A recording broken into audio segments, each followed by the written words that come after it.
Have you ever wondered what games you should keep or you should lose? Find out here at Purge Reviews. Vampire Empire is a little two-player game that comes in a tin box and has like this deduction in it and hand management, what you're going to be doing into. Each player will play a different faction in the game, and you're trying to figure out which cards are which and then destroy those cards in order to win. It is a mind screw a little bit, and I think as you're going through deduction, which is very, very good, and you're trying to figure things out and what is actually going on here, because you want to strike while the iron is hot, but you need to be 100% certain when you strike, or at least 90% certain.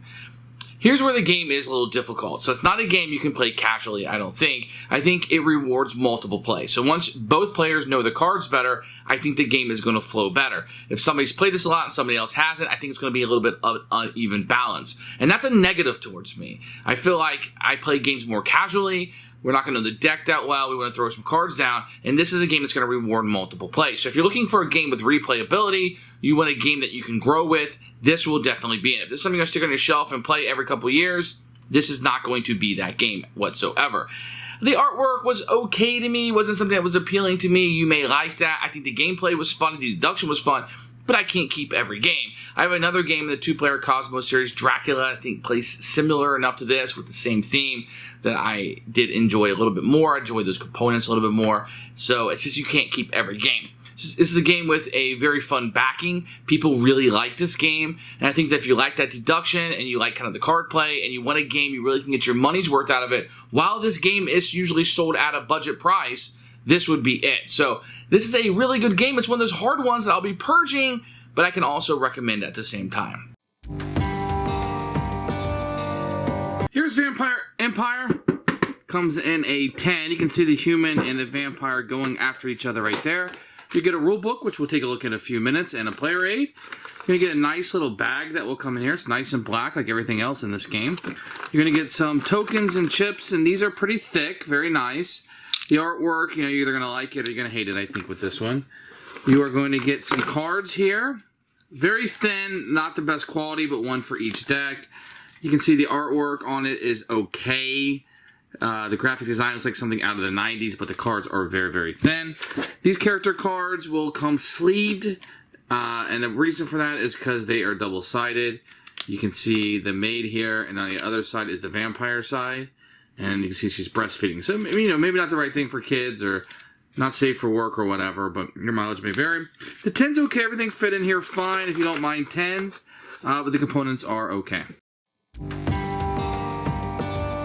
Here's the rule book. First thing I'll show you is the player deck aid, if you will. It kind of goes over each of the cards that are in here. Then you're going to get a list of cards and an introduction, the anatomy of the cards, how they break down and set up through right here, and then what the playing area. And this is one of those games which I hate. City, castle, what does that mean? It's just different decks of cards. It's super annoying. Sequence of the hair, you're going to not see a lot of pictures, and I can see a lot of examples. This will kind of take you through the game. Then here you have a combat example, and then how to play support cards, etc. And then an end of game and how to win. The rulebook is fine. I actually didn't have a problem with that. I wish there were more pictures and probably more examples in here of some of this stuff. But I think it works fine for what it is. I think you'll be able to figure it out very easily.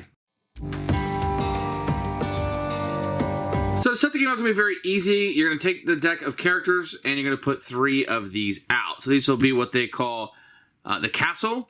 And then you have your deck of cards off here to the side. And then the vampire is going to draw 3 tokens from the bag. And this will tell him who the vampires are. In this case, the bishop, the cook, and the butler. And this will be kept face down where the human player cannot see. Then the human player will draw 2 tokens, which all match up with the cards, obviously.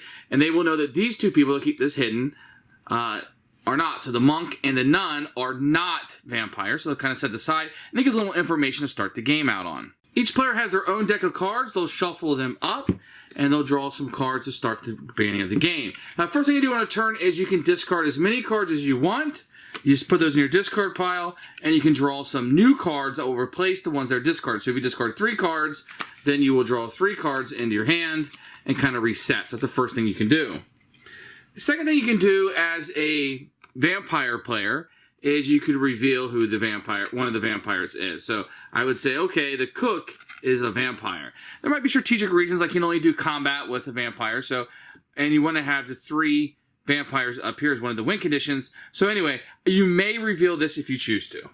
And then you can perform one action. The different actions you can do is you can take one of these characters, get them out of here, and put a new character out. So that's one thing you can do as an action, and that's a vampire-only action.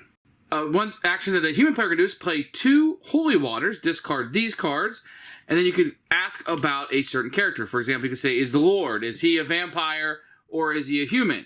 And the vampire person would have to reveal whether he is a human or if he is a vampire. Another thing you do is combat. In combat, you're going to play cards from your hand, and you're going to add up the combat scores on these, and you can compare what combat cards that you have. So if I wanted to shoot with the cook, he's a vampire. You can use a musket. That would have a value of 3. Play during combat to increase a servant's attack or defense of 3. And then the other player would play cards, and you would add up the value, and whoever has the higher value, the character will die. So let's say the cook was attacking the Lord, and the cook had a higher value, then the Lord will die. I would tell you if it was a vampire or human, and then a new player would come out. In this case, the monk, who happens to also be a vampire. Now, the vampire player is going to win if he's able to get all 3 of these players up here to be vampires. So let's say the turn started out like this, and I end up revealing the butler to be a vampire, and all 3 of these guys are vampires. Then we have overrun the castle, and we're able to win. Now, if all the humans die, or all the vampires die, and I say, hey, look, these 3 are the only ones left in the game, and they're all vampires, then the vampire would win. Or if all the vampires are dead, and I can reveal, say, you killed all 3 of my guys, then the humans would win. And the last way to win is you would run out of cards in your deck. If both players do, then you just tally up the scoring based on this. Whoever has the most will be the winner. And that's kind of how you play Vampire Empire. So what's going to be happening is that the human player is going to be playing cards to try to kill all the vampires. The vampires, most of the time, will be hidden, but sometimes they will be revealed. The vampire players will reveal vampires, usually so they can attack the human players and start killing them off in the game. And if the vampire is able to do that, they'll win. Otherwise, the humans will be the winner of the game. Who should buy this game? If you like deduction and hand management, you like a game that grow with you, and you like a game that gets more interesting with the more plays, and then it's a 2-player only. So if you have a person you can play the same game with, pull this out quite a few times, I think that cat and mouse, that deduction of this game really shines in the 3rd, 4th, 5th, 6th play of the game, more so than the first couple plays. I don't think it's going to be quite as interesting as you're trying to figure out what is going on with the mechanisms here. So if you're willing to invest, and it's not a very long game, let's be honest, but I think if you're willing to invest a few plays in this, let's say 5, I think you're going to be rewarded for that as you keep coming back each time. It's a Purge for me, but it's still a very good game that I think a lot of people are going to enjoy.